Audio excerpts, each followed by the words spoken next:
Abra sua Bíblia, porque isso é importante.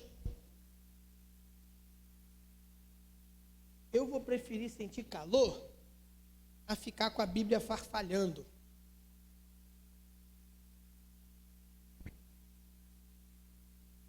Você vai abrir a sua Bíblia no Evangelho, segundo nos escreveu São João, capítulo 21, a partir do versículo de número 15. João, que houve? Não, tá bom sim. É bom que eu perco umas calorias. O único lugar que eu suo é quando eu estou pregando, porque eu não corro, não faço nenhum exercício físico. Pelo menos aqui eu estou queimando. João, capítulo 21, a partir do verso 15. Eu já preguei esse texto umas 40 vezes. E eu gosto desse texto.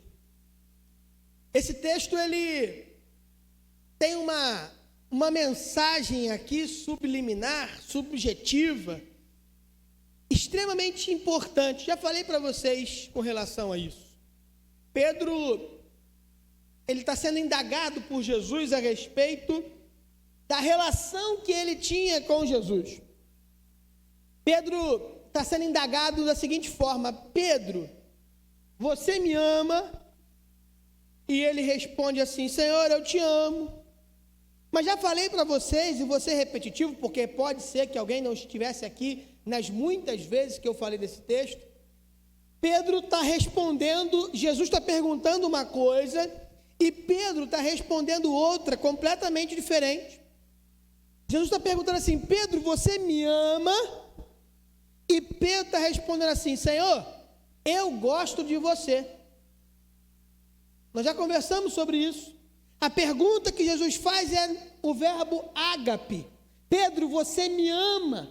Você me ama com tudo aquilo que você deve me amar, da maneira como deve amar, ou seja, de todo o teu corpo, de toda a tua alma, de todo o teu entendimento. Pedro, tu me amas.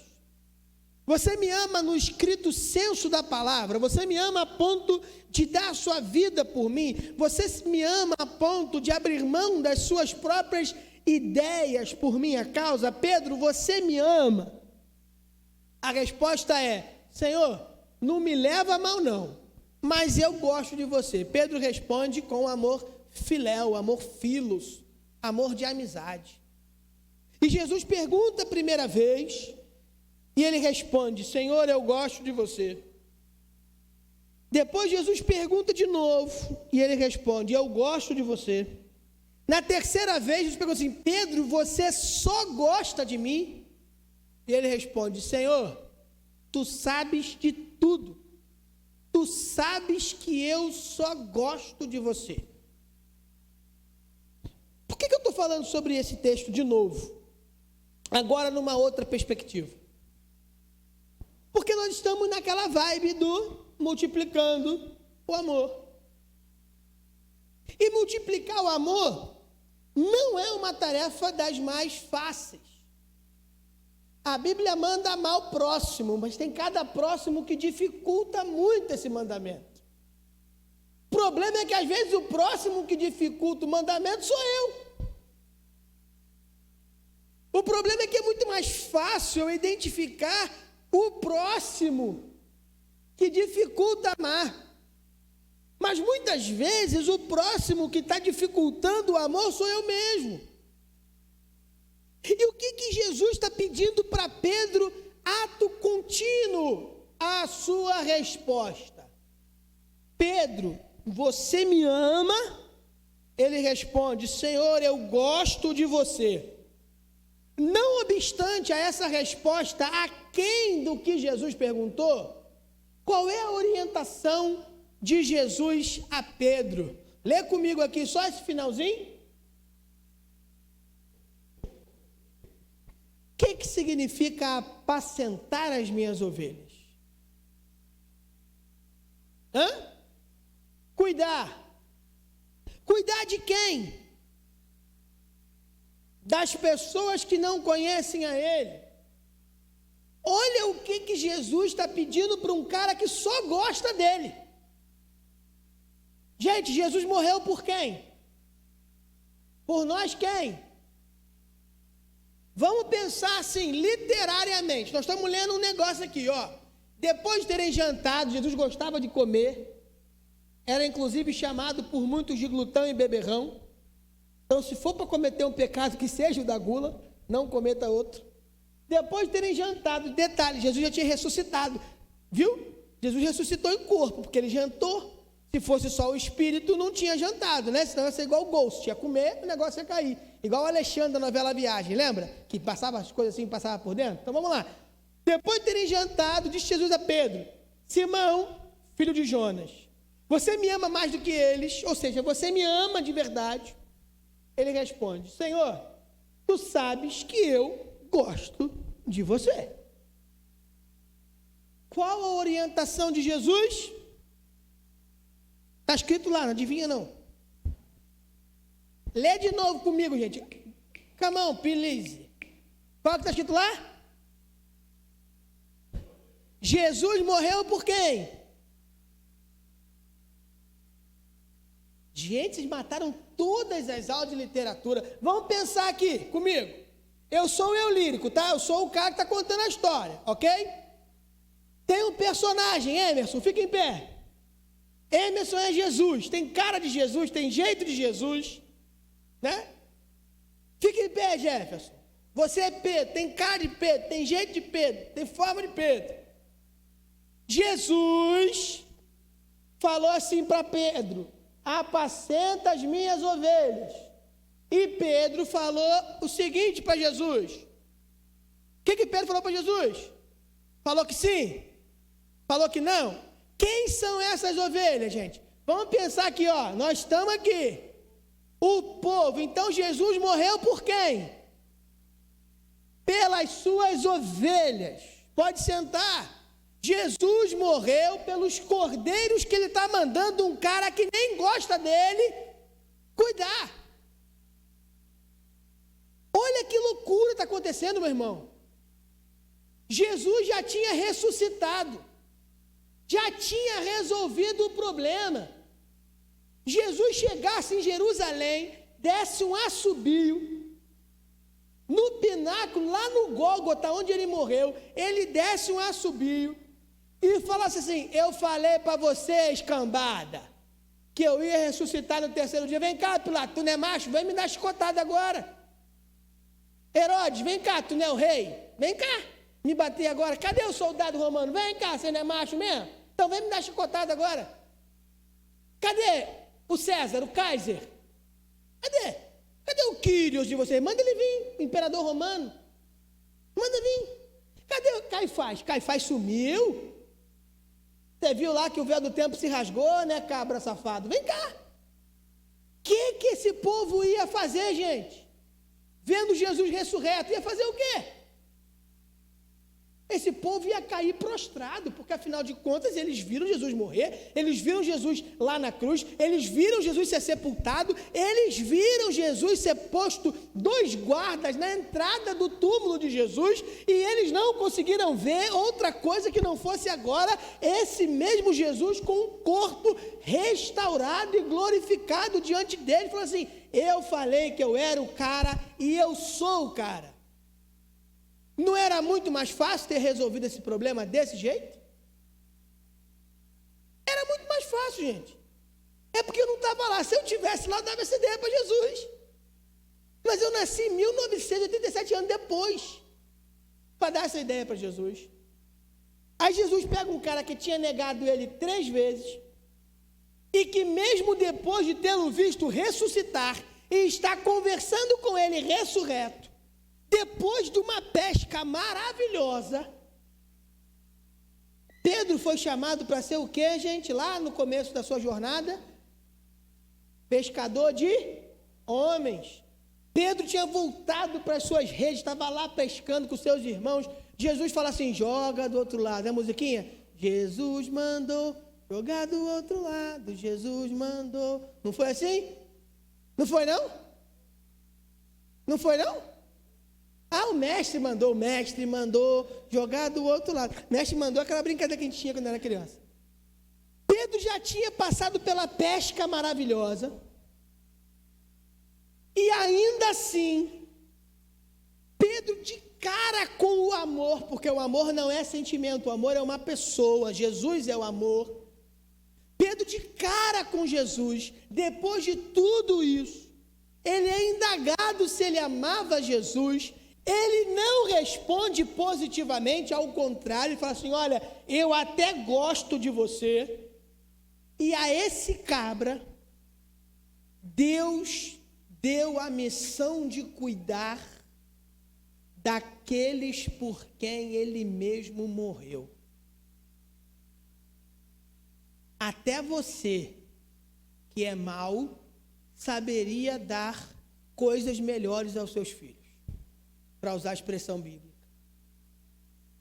Quem aqui em sã consciência chamaria, pensa nos 12 discípulos, tira Judas que é um traíra, os outros 11, quem você chamaria para cuidar do seu filho, Joecila?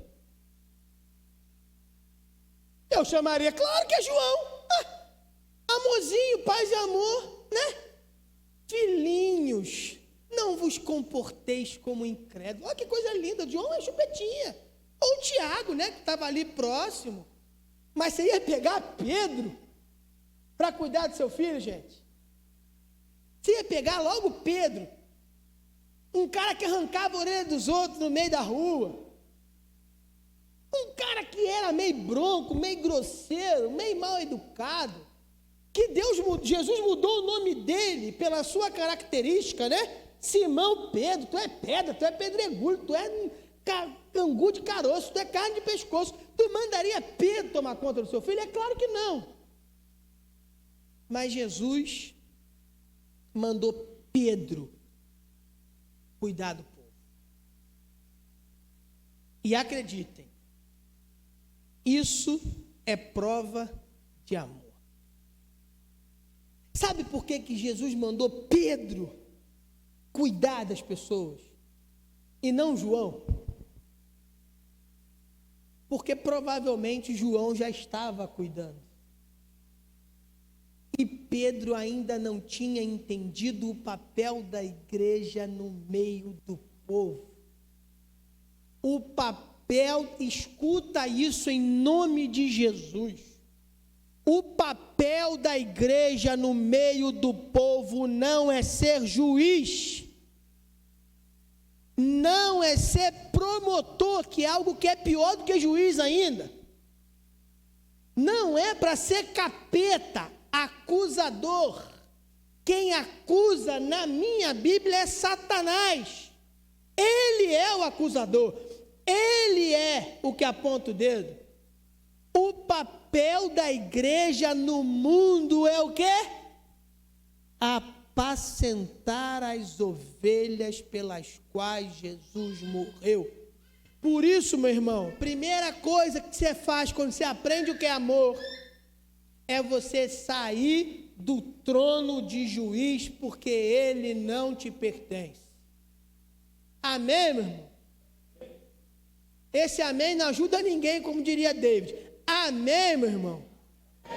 Você acredita que Deus te chamou, Pedro ou Pedra, para você apacentar gente ruim que nem eu? Acredita nisso? Você acredita que Deus te chamou para que você, mesmo sendo quem você é, tralha como eu, cuidar de gente pelas quais ele morreu? Você tem ideia do tamanho dessa chamada? Você tem ideia do tamanho do que Deus está falando para nós nessa noite? Sabe aquela tralha ruim que perturba a sua vida? Sabe aquela tralha ruim que você perturba porque tu é outra tralha ruim? Sabe aquele nó que tem lá na sua relação? É a este que você deve pastorear, apacentar, cuidar, nutrir, restaurar e devolver a ele a condição de ovelha, a condição de cordeiro daquele que é o bom pastor. Você crê nisso? Você crê mesmo? Tá bom. Dito isto, já que vocês creem, eu vou para a segunda parte da nossa conversa. Jesus faz essa primeira indagação. Passa para mim, Leia. E aí Jesus faz o quê, gente? Lê lá a primeira frase. Tornou a dizer. Quem já foi católico aí, levanta a mão. Você faz a primeira comunhão, que normalmente você faz obrigado, e depois você faz o quê? A crisma, que tem um outro nome para a crisma, que é o quê? A confirmação. Você está confirmando o seu batismo e a sua Eucaristia diante da autoridade máxima da região, porque quem crisma a gente é o bispo. E aí o que acontece ali? Jesus quer confirmar Pedro. Pedro, você me ama? Senhor, tu sabe que eu só gosto de você.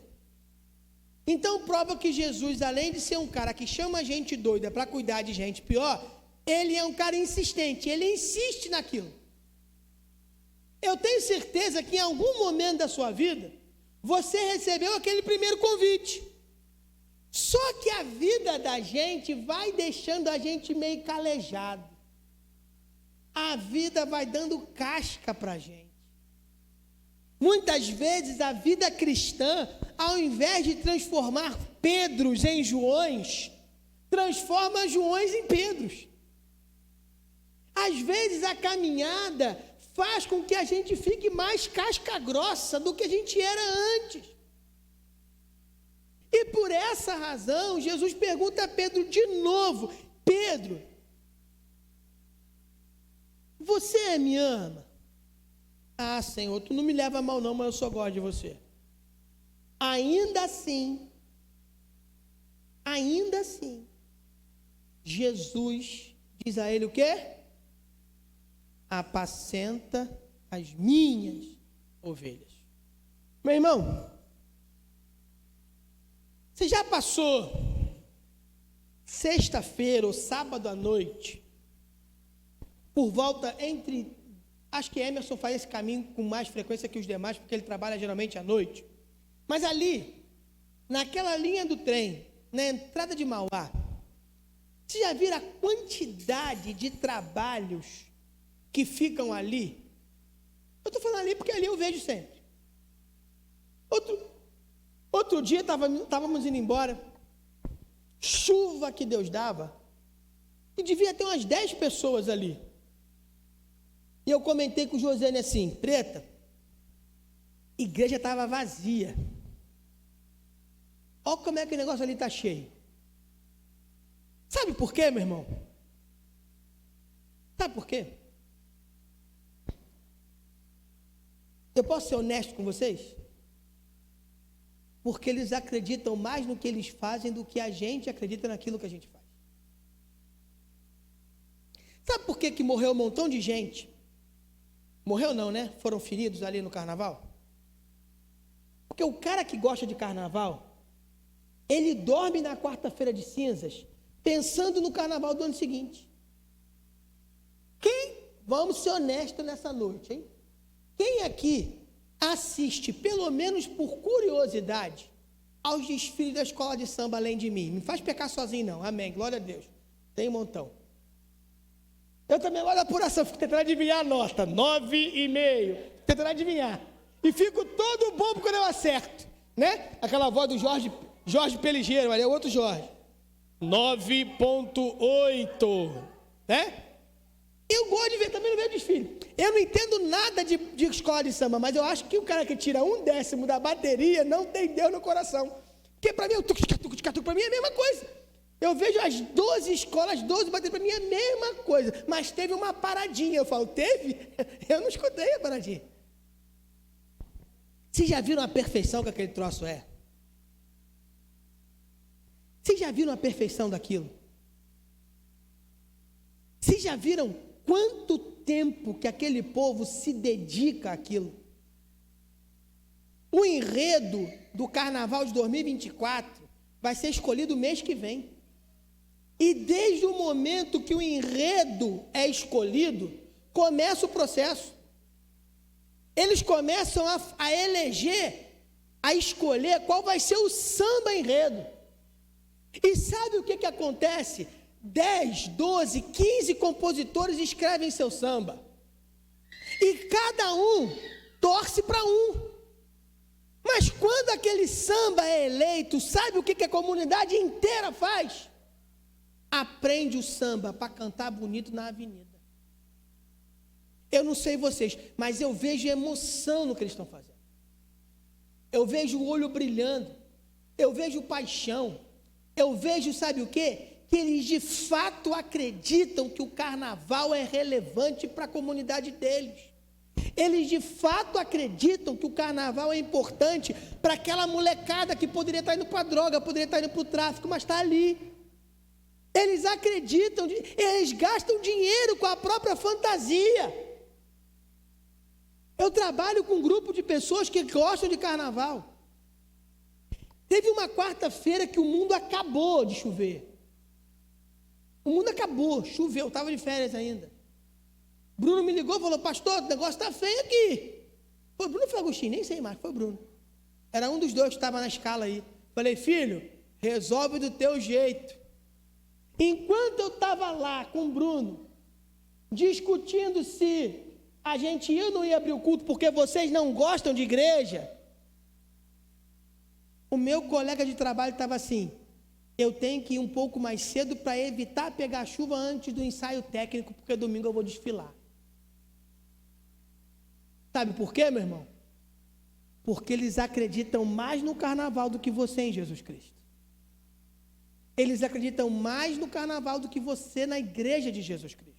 Eles acreditam mais no que eles estão fazendo do que você acredita naquilo que você está fazendo. E o que Jesus está falando para a gente ruim igual a gente? Cuida do povo.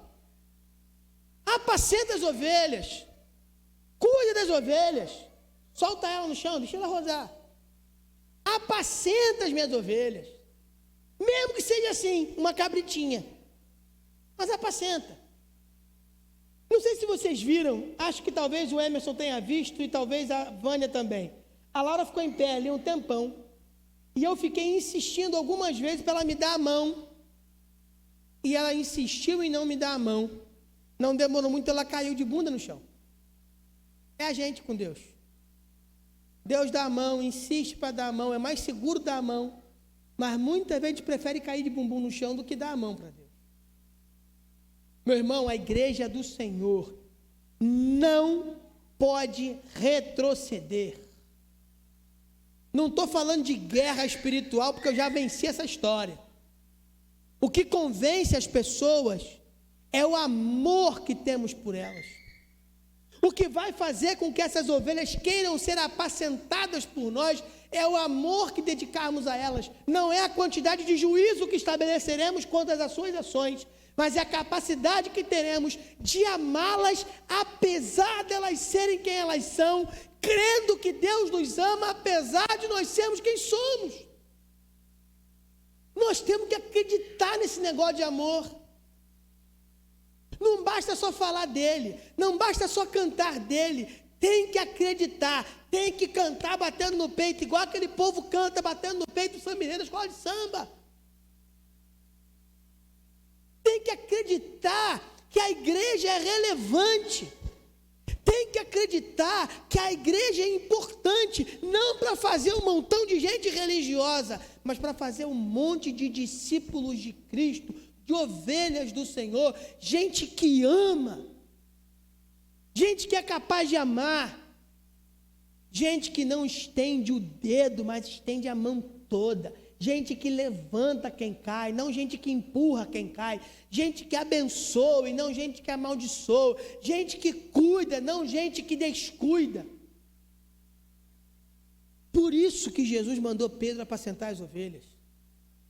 Porque o maior desafio de Pedro não era apacentar as ovelhas. o maior desafio de Pedro era entender o que é amar a Deus. O maior desafio da gente não é amar o próximo não, meu irmão. O maior desafio nosso é amar a Deus sobre todas as coisas. Amar o próximo é consequência. Amar o próximo é uma consequência da relação que a gente estabelece com Deus. Se a nossa relação com Deus for egoísta, baseado no meu, no minha, acabou. Você vai ser incapaz de olhar os outros. Você vai ser incapaz de amar e apacentar ovelhas.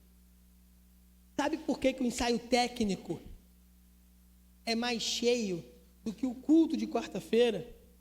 Porque eles acreditam mais que o ensaio deles lá vai ser importante para a escola do que vocês acreditam que aprender a palavra vai ser importante para a vida de vocês. E eu posso falar isso com muita tranquilidade, porque nos 6 anos e alguma coisa que eu estou aqui, eu nunca dei palha para você comer. Ó, pode ser que eu nunca tenha ido à sua casa. Pode ser que eu não saiba qual é o nome do seu filho. Pode ser que eu fale num montão de coisa. E eu falho mesmo. Agora, eu duvido que você entrou um dia aqui e saiu daqui sem ter sido nutrido pela palavra do Senhor. Não é orgulho, não. Porque foi para isso que Deus me chamou para fazer. Deus me chamou para nutrir. Deus me chamou para ensinar. Deus me chamou para pregar. É o que eu sei fazer. O resto eles me ajudam. É o que eu sei fazer. E eu duvido que você tenha saído daqui e dito assim: não valeu a pena ir na igreja hoje porque a palavra não falou ao meu coração. E se aconteceu isso, foi porque você não entendeu nada do que eu falei. Eu procuro ser o mais didático. E agora eu estou até diminuindo o tempo, porque estou quase acabando. Vai ficar bem marcado na sua cabeça. Pedros, apacentem as minhas ovelhas.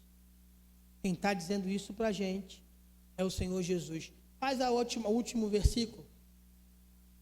E disse ainda uma terceira vez. Agora Jesus inverte a pergunta. Jesus está falando assim: Pedro.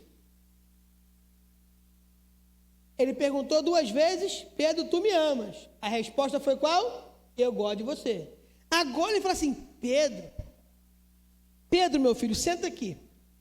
Você me viu multiplicar pães e peixes. Você me viu apacentar uma tempestade, acalmar uma tempestade. Pedro miserável, você andou por sobre as águas comigo, Pedro. Eu até vacilei com você, ressuscitei sua sogra, mas ainda assim, tu viu tua sogra ressuscitar, Pedro. Aí Pedro falou assim: tá achando que minha raiva veio de onde? É daí mesmo que minha raiva começou. Pedro, tu viu ressuscitar a tua sogra. Por isso que Pedro negou Jesus, né? Pedro, você viu? Pedro, você estava lá quando depois de 4 dias, eu disse para tirar a pedra e andando, Pedro. Pedro, você viu quando o tanque de Siloé se movimentaram as águas e um montão de gente caiu lá dentro? E aquele miserável, daquele aleijado estava lá. Você viu que fui eu que o curei, Pedro. Pedro, você viu quando eu ressuscitei a filha de Jairo? Pedro, você estava no Getsêmani. Pedro, desgraçado, você estava no monte da transfiguração. Você viu Moisés, você viu Elias. Você queria montar barraca para eles, Pedro. Ainda assim, você só gosta de mim? E Pedro fala assim: Senhor, eu vi tudo isso, mas tu sabes tudo. tu sabe que eu só gosto de você. Quanta coisa você viu Deus fazer na sua vida. E ainda assim, a sua resposta para essa pergunta é: Senhor, só gosto de você. Quantas vezes? Quantas vezes você estava na última etapa de um percurso e Deus te deu continue? Quem jogou videogame sabe do que eu estou falando, né? Super Mario chegava lá no Copa e acabava, tinha um continue, graças a Deus. No Sonic, então, era uma tragédia. Deus te deu um continue. Quantas vezes tu tinha zerado a ficha e Deus bugou o negócio para você jogar mais uma, né? Quantas vezes no seu último minuto você conseguiu dar aquele Hadouken que matou seu adversário? Quantas vezes? Quantas vezes faltava aquele dinheiro e ele apareceu? Quantas vezes faltava aquela palavra e ela chegou? Quantas vezes faltou aquele abraço e ele apareceu? Quantas vezes você pediu a Deus para te fazer dormir seguro e ele te deu repouso, ele te deu sustento? Quantos milagres você testemunhou de Deus na sua vida, na vida da sua família, na vida do seu povo, e ainda assim, diante dele, você fala: Senhor, tu sabe tudo, eu só gosto de você. Sabe o que tem de lindo nesse negócio? É que mesmo sabendo de tudo, e sabendo a tralha ruim que você e eu somos, Jesus fala o quê? Apacenta as minhas ovelhas. E eu estou convencido, meu irmão, de pelo menos 3 coisas. A primeira delas: Pedro não amava Jesus. Pedro não amava Jesus. Pedro de fato gostava de Jesus. Estou convencido disso. Estou convencido de que Jesus amava Pedro. Jesus era insistente. Jesus era extremamente insistente. Eu estou convencido de que Jesus amava Pedro. E que Pedro gostava dele, mas não o amava a ponto de entregar-se por ele. Mas estou convencido de uma terceira coisa. Quer aprender a amar Jesus? Quem quer aprender a amar Jesus, levanta a mão. Levanta para eu ver. Apacenta as ovelhas dele. Tu vai ver a desgraça que é. Jesus está dizendo para Pedro assim: Pedrão, a maneira mais prática de você aprender a me amar é apacentando o meu povo. É por isso que Paulo diz assim: pastoreai-vos uns aos outros, admoestai-vos uns aos outros, consolai-vos uns aos outros, exortai-vos uns aos outros. É isso. Eu não sou pastor.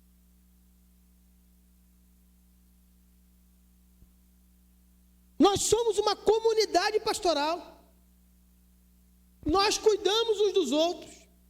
Nós nutrimos uns aos outros. Nós apacentamos uns aos outros. Eu tenho certeza que os momentos em que você mais se aproximou de Deus foi no momento que você estava cercado de gente e não de anjos. Quem aqui já viu anjo, gente? Eu nunca vi. E se vir, eu corro. Eu não gosto dessas coisas sobrenaturais, gosto de gente, carne e osso. Primeiro que eu não vou nem ficar para ver se é anjo mesmo, né? Eu sou meio medroso. Se for aqueles anjos da Bíblia, então, com um montão de olho, olho na cabeça, olho não sei aonde, eu não quero mesmo. Parece um anjo bonitinho, aqueles anjos da igreja católica, né? Ajeitadinho que até olha. Agora, aqueles anjos da Bíblia, cheio de asa, cheio de olho, cheio de chifre, não quero não. Eu nunca fui apacentado por anjo. Eu nunca fui consolado por anjo. Eu nunca fui admoestado por anjo. Eu nunca fui exortado por anjo. Todas as vezes que eu fui consolado, que eu fui admoestado, que eu fui amado, todas as vezes que eu fui cuidado, que eu fui nutrido, que eu fui exortado, foi por gente que entendeu a vocação de apacentar. Quer amar a Jesus? Apacenta as ovelhas dele. Do seu jeito, no seu ministério, com a sua maneira, cuide do povo que Deus te deu.